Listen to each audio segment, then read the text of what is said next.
Bonjour Isabelle, Bonjour. est-ce que tu peux te présenter et présenter tes chevaux? Alors moi c'est Isabelle, j'habite dans le Lot, j'ai 5 chevaux, des chevaux avec des tempéraments divers et variés. Comment tu m'as découvert? Par un post sur les réseaux sociaux, Ok, voilà. Et donc au fur et à mesure j'ai commencé à te suivre et puis ton approche me parlait. Et d'accord. puis on a eu un échange téléphonique et après il y a eu cette opportunité de stage donc, pour Ok. faire connaissance. Voilà. Donc là, tu sors de 2 jours de stage ici à la maison, aux écuries Kinafla. Comment s'est passé ce stage pour toi?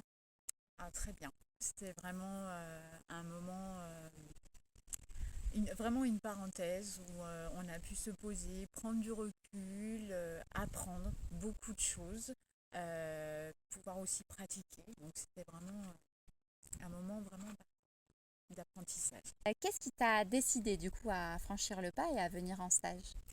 Alors, j'avais déjà pratiqué, enfin déjà formé sur le clicker. Moi, je trouve que c'est une approche qui est vraiment très intéressante et en tout cas qui permet d'avoir des résultats vraiment très intéressants avec les chevaux et ça développe en fait les apprentissages, la cognition des chevaux, mais dans un émotionnel pour eux très positif.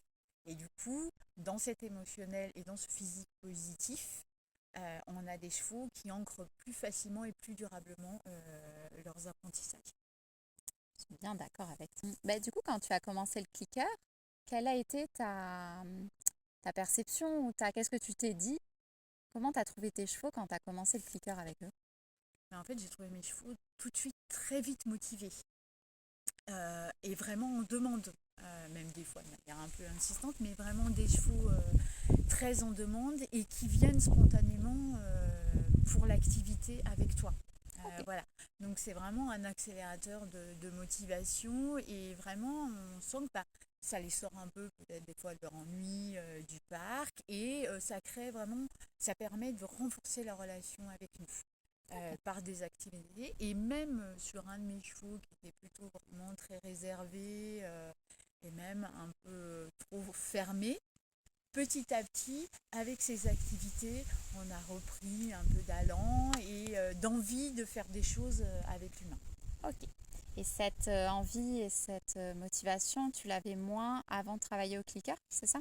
Oui, Ok. ouais, c'était un cheval qui venait, voilà, qui était au centre équestre et effectivement qui avait petit à petit un peu perdu le sens de la relation et qui était plutôt ce qu'on appelle les chevaux blasés, en fait, D'accord. voilà, Mhm. qui s'éveillait pas souvent. Et du coup, maintenant, voilà, on réveillait son, son envie d'apprendre et d'être en interaction avec l'humain. Ok. Qu'est-ce que tu penses des personnes qui peuvent te dire oui, mais bon, le renforcement positif et le clicker, le cheval, il te suit parce que tu as de la nourriture. Qu'est-ce que tu penses de ça? Hein, je pense que c'est assez réducteur. Parce qu'effectivement, si le cheval n'a pas envie de vous suivre, que vous ayez de la nourriture ou pas, il ne vous suivra pas en fait. Et effectivement, c'est un moyen de motiver, une motivation supplémentaire pour le cheval, mais comme pour nous, quand on est dans cet apprentissage, on a besoin de motivation, de système motivationnel. Et c'est la même chose pour eux, mais ça n'enlève pas qu'il faut une qualité de lien, un timing, une manière, enfin une méthode pour le faire, et que sans ça, en fait, la, la récompense est dans le vide, en fait, et ne Mhm. sert pas forcément de ça. Avec quoi tu repars du coup de ces 2 jours de stage? Elle repart déjà avec bon, une réacquisition voilà, de toutes les bases, et après, je repars avec une méthode structurée que je peux appliquer directement concrètement avec mes chevaux. Et puis je repars aussi, et je te remercie, avec des réponses aussi concrètes sur les difficultés que je peux rencontrer avec différents enfin avec mes chevaux de manière différente et qui peut me permettre des fois de débloquer ou de passer voilà. Surtout que j'ai 2 nouvelles juments qui sont arrivées, voilà, ça va me donner des pistes pour travailler, enfin faire des activités avec elles et créer la relation et débloquer des fois des problématiques qu'on peut rencontrer. Extra. On a hâte de savoir comment ça va se passer. Qu'est-ce que tu dirais à une personne qui, par exemple, qui comme toi me suit sur les réseaux, qui aimerait bien venir mais qui n'ose pas franchir le pas de venir en formation ou en stage? Qu'est-ce que tu auras envie de lui dire? Et bien qu'on est dans un cadre sécurisé, bienveillant, que du coup on peut pratiquer et que c'est pas grave en fait de se tromper parce qu'il n'y a pas d'apprentissage sans échec, sans répétition. Ouais, Et en fait, voilà, il faut franchir, il faut venir pratiquer. Alors, octobre, on ne sait pas faire tout de suite, mais par contre, on repart avec une méthode, avec des savoirs qui nous permettent au fur et à mesure aussi, nous, en autonomie, de pouvoir développer nos savoir-faire avec nos chevaux.